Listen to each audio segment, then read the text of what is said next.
So Francis Bacon writes his book, the Novum Organum, to fix what he sees as a broken system. It's not to discredit the philosophers of old. He's not trying to discredit them or the foundation which they built. However, he is saying that they have caused a regression, well, not maybe a regression, but an actual stop of advancement in society, because they look at things and go, yep, that's the way it is, or, well, that's logical, so it must be the truth, instead of actually doing the experiments and learning to know if it really is true, actually doing the dissecting and all the things and looking at many, not just one particular subject case, but several subject cases that are exactly the same, and saying, hey, this is what's true, or this ain't. It's kind of like the story of the frogs. You know, one frog comes out of the mud, you see another frog come out of the mud, and you just assume that all frogs come out of the mud. But the truth of the matter is, until you've seen all frogs in all places and where they come from, you can't assume that they come from the mud. So I think the idea that he has here is a very solid idea of being able to experiment and knowing exactly what's true.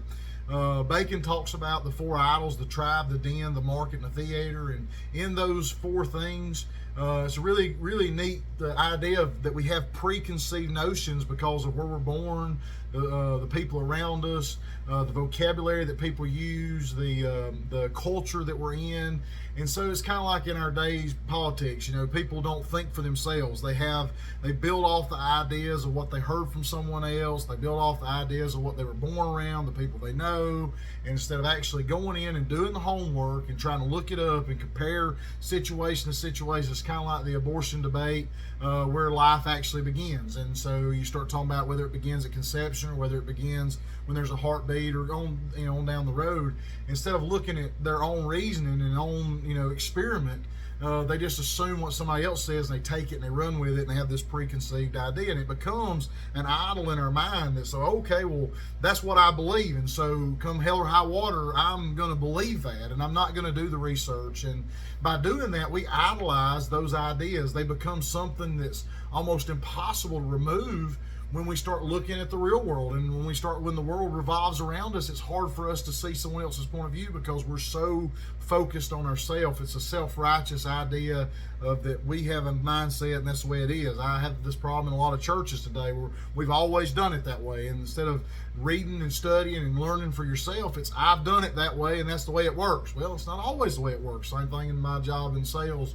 And so anyway, you see those ideas become a problem in a lot of places in life, and even when you start talking about what you know to be something that exists or don't exist.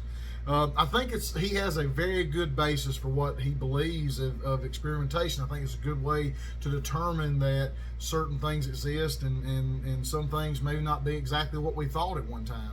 I do think at some point he has to contradict himself, because you can't do an experiment for eternity. It can't be a constant. Eventually, if you state that something is true, then you have to be making some kind of logical assumption, because even though to use the example in the video, just because every swan that you've ever seen is white doesn't mean there won't be a black swan at some point in time, doesn't mean there won't be an oddball or something that pops up.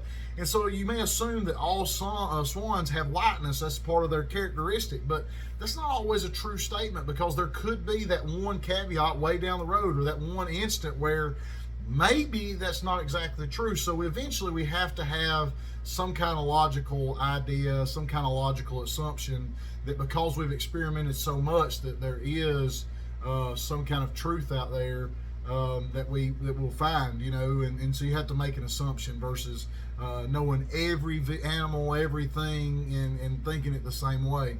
And so it brings me to my two questions. How long do you think an experiment must go before you can actually say, I know something to be true?